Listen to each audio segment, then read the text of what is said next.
Everyone has a story. Stories have power. They help us understand each other. This is Jessops Journal. Hey Greg, thanks for coming. Hey, nice to meet you. Let's go chat. Greg, thanks for coming. It's time to sign into Jessops Journal. Thanks for having me.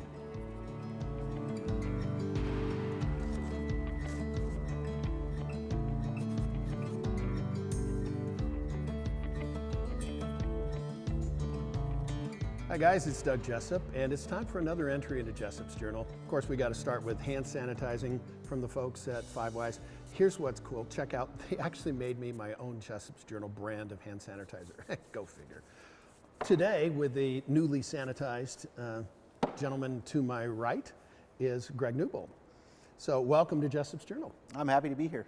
I found you in a kind of a weird little way, I admit, okay? So I've seen a lot of your art through the years. But there was one particular thing that I saw, I think it was Facebook, and I'm known as the guy that wears hats. So I saw that you had some pictures up there, paintings of people with hats. So do tell. So right around when COVID was starting, I had a friend that, trying to lighten things up a little bit, threw out a challenge, and he said, okay, today's drawing challenge is guys with hats. And I thought, I can do that. So I found a photograph of famous cowboy actor, Sam Elliott. Yep. And I thought, dude is perfect. Yes. I'm gonna draw him. So I drew it, posted it, and then everybody thought it was fun. So Yeah. I kept drawing him. And my only criteria right now is they have to have a hat. Okay, I'm expecting, just hint, hint, nudge, nudge, wink, wink. I'm ready to model anytime, okay? I can make that happen. I love it, awesome. There you go. Hats are also something that you told me a little story on the side, that you used to have a hat and you lost it in a really unusual place. I had my favorite painting hat. You go outdoors painting, you got to keep the sun off your face. And I had, it wasn't an expensive hat, but it was my favorite hat. Okay. And we were in Jordan. Not the River Jordan, right? The Jordan. Oh, okay. The country. Just checking. We were on our way to Petra. Oh, wow. Where my daughter is an archaeologist from time to time to visit her. And the hat disappeared, fell out of the car, something happened, it was gone. And so... One of those little Petra ghosts or something needed a new hat. I did find a hat. It's not a great hat, but it's a hat, and but I'm looking for a better hat. So I know you can. I think we might be able to. Okay, see, you hooked me up with a picture of a hat with me. We could maybe make maybe this we can little. work that out. Yeah, I'm surrounded by some beautiful art. Now, there's one piece of art that I actually know you by the most. It's one that the farmers market uses. Okay? Correct. So, but you told me off camera something a little different that I did not know. So you didn't make that for the farmers market? No, the painting was actually done originally for a menu cover for a Midwestern restaurant chain. So actually what happened was right around the time of the Olympics, the Olympics were coming up, there was a feature article done in the Deseret News about my art. And that painting was one of the paintings that I chose to run along with the article. Okay. And the farmers market saw it. And they said, this is perfect. Exactly. Can we license it? And so we made some arrangements, and they've been using it ever since. Well, the natural question that I have is, how in the world did you get into art? Like most kids, I think, I've been drawing since I was little. Okay. I was always interested in it. Drawing and creating art has been an interest of mine since as long as I can remember. Oh, okay. So I've just always done it. It's been a part of me for my whole life. And at the point where a lot of kids get told you did it wrong, or that's not very good, or somebody's better than you, and you get intimidated, I just kept doing it. I had an affinity for it. I felt like I was decent at it, so I just kept doing it. And I've been drawing and painting ever since. So the paintings from Greg Newbold that are in Grandma's refrigerator are now worth a whole bunch of money, right? Probably not, but they may have some historical value down the line if I end up being remembered. Well, you know, and that's kind of funny that you'd bring that up, because the first Jessops Journal was specifically about my grandfather and the relationship I had with him. And the last thing he said to my mother was, "Please remember me." And so I look at some of these things and I'm going, okay, the topics, the people, the scenes, the moments are definitely something where you capture something so that it will be remembered. How in the world do you pick your topics? I think for me, I have to respond to whatever the subject matter is. It has to feel natural, or I have to have some sort of affinity or love for it. Okay, And- because I'm looking at these paintings and maybe I'm wrong, but it doesn't look like you grew up in the boroughs of New York. I did not. I grew up here in Utah, born and raised. Back in the day, I lived out in South Jordan. Now, the South Jordan of today is completely suburban. But back then, it was fields, and it was open, and there was farming. And I was exposed to a lot of that. And my great aunt had a farm, and she was a widow. And so the nephews, you know, we all went down and helped care for the property and the animals, and so I had sort of a relationship with that lifestyle, even though I didn't technically live on a farm. And I think that affinity has just carried my whole life. So have you hauled hay before? I've hauled hay. Yeah, I have too. That's hard work, you know? I've pitched hay. I've mucked stalls. Oh, yes, the fun mucking, yes. Grown gardens, gathered eggs. Well, that's kind of crazy. You know, irrigated. So here you are, you're a kid that's doing, you know, this painting. What are your parents thinking about all this stuff at the time? Well, my dad was an advertising executive. Oh, really? Yeah, he worked for over 30 years for Evans Advertising. Okay, I got to ask, what's his name? Dennis. You got to be kidding. Dennis was my dad. I knew Dennis. I used to work with him a long time ago. Oh, that's small world. Now Wow. you have a one separation. Yes. I mean, you know, Connection. and so, sidebar, I'm going to talk to the camera here. See, there's this weird little thing, you know, that Kevin Bacon 6 degrees, you know, in broadcasting it's usually 3. Well, apparently it's 1. Right now it's 1. I had no idea, really. Yeah, so Dennis was my dad, and so he worked at Evans Advertising, and you know, he wasn't an artist, No. but he worked in an industry that needed art, Oh, yeah. and so he would bring home things like the end rolls from the newspaper Oh, wow. printing, Yeah. and we'd roll them out on the cement floor of the unfinished basement, and we'd draw and make murals, and just, you know, we'd go wild with it. And then as I got a little older, I'd hang out at the office, and there was an illustrator that was there in the office by the name of Dale Kilborn, and he was a super nice guy, and I just thought he was the most talented guy in the world. He could draw any face, make it look just like him, realistic or caricature. And he kind of pointed me in a couple of directions and encouraged me. And by the time I hit high school, I'm like, this is what I got to do. I got to figure this out. And my dad told me once, and it really made me feel good. He said, I wasn't worried about you being an artist because I knew with how hard you worked, you'd figure it out. And I appreciated that there was some confidence there. Very cool. Virtual fist bump. Boom. When I was in college, I had a whole bunch of roommates that were artists. There's a phrase, starving artists, okay? How in the world did you make this into a livelihood? I was working my way through college. As I was actually doing art for a software company. They did educational software, and we would do their little graphics that would get inserted into their software. And I wasn't loving it. I'd been there a few years and I wasn't loving it. And I was trying to figure out how to make a break and just do this.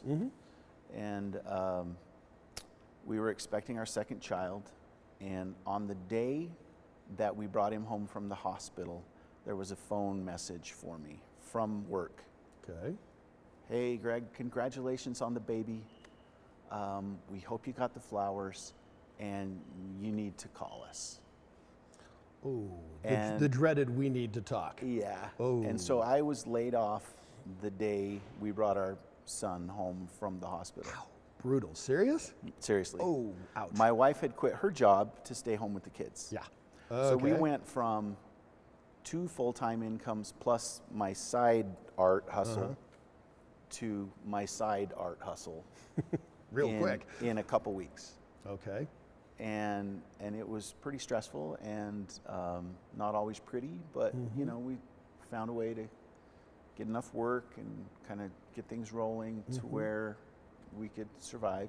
Okay. And it's always, you know, art is always uncertain as a career path.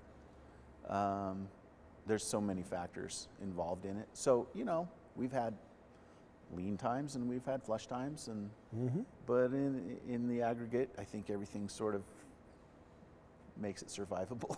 There you go. So do you consider art your full-time gig? Yes, I have not had to go get a real job for 26 years. Wow. As- Congratulations. Aside from the 3-year stint that I taught at BYU full-time as a guest instructor, There you go. I guess you could consider that a real job. Yeah, but kinda, yeah. Well, it is. Still doing I the could art. make some comments about, I'm but still I better doing be the careful. art thing. I'm still doing the art thing. So Do you remember the first piece that you sold?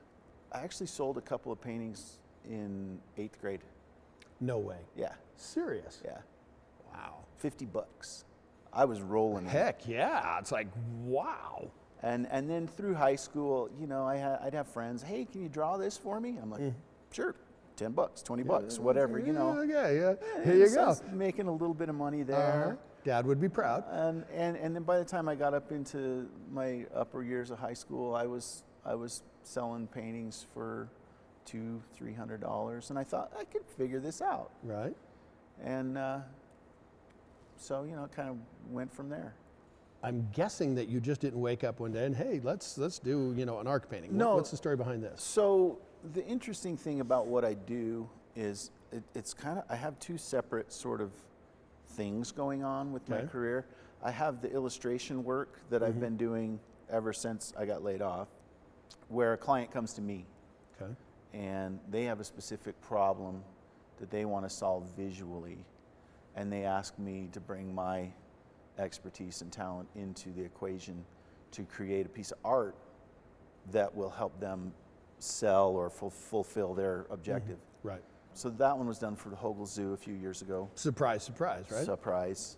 We have got, let's see, giraffe, elephant, zebra, bear. What kind of bear? Black bear. Black bear. Orangutan, Yep. penguins. I don't Yep. know which kind of penguins, but where- Whatever penguins they had at the zoo at the time. Okay, what's this little guy? That's a red panda. Really? Yeah. Okay, I wouldn't have guessed that. And the zoo has the red pandas. Yeah. And they wanted him in the picture. I can see why. Well, very, very cool. They're very cute. Oh, yeah, very cool. And so then let's go to the landscapes. So is the landscapes the ones where you just say, I want to paint for me? Yes. The illustration work is, those are all commissioned with specific guidelines, sizes, you know, the parameters are discussed and agreed on and set depending on what they want Okay. and what they need. And then the gallery painting is more, what do I want to express visually, and what subjects are attractive to me, and then I just paint and hope that it connects with somebody and they want to buy it. Okay. So it's a bit of a different philosophy, but it's also creatively very freeing for me to say, I'm just going to paint this because I want to paint this. Yeah. You know, like these goofy toy paintings. These just started because I like toys. I like antique toys, and you know, these are part of my childhood, the Fisher-Price characters. Yes, of course. And of course, don't forget the great aunts, you know, with the farm. Right. So I always had an affinity for these types of toys, and I thought, well, why not make paintings of them, incorporate them somehow into what I'm trying to do, and have fun with it. And this one's actually a combination of the toys and the landscape. Yes, I noticed. And it's like, okay. And I thought, why not? You know, have some fun with it. So I started doing these a couple of years ago, and then this spring, I did a whole bunch of them. Okay. Leading up to an event that ended up getting canceled in person, but they still did it virtually, and so I was able to show them and sell a couple of them. Okay. This reminds me of a Grant Wood painting, and I remember when I was a kid, we went out to Iowa to go see the old family farm, and this old couple comes out, and it's just like, it was like weird deja vu, because here's this guy in the overalls and the lady and the apron and everything. I swear you put a pitchfork in her hand and, you know, there's the painting. But I'm pretty sure that Grant Wood did not paint a snowman. What's the story here? So this is actually an illustration for the first picture book that my wife and I did together. Very cool. It's called If Picasso Painted a Snowman.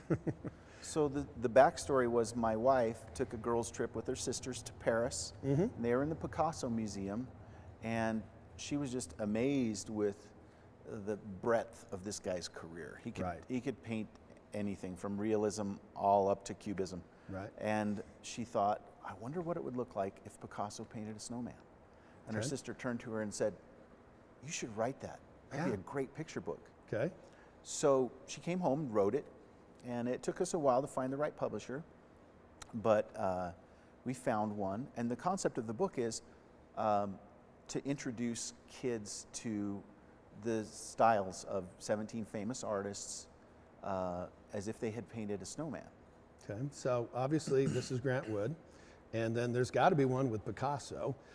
What are some of the other artists? So we had Picasso, Turner, Van Gogh, Georgia O'Keeffe. So the challenge was trying to take a subject that none of these artists had painted a snowman, Right. and paint in that style.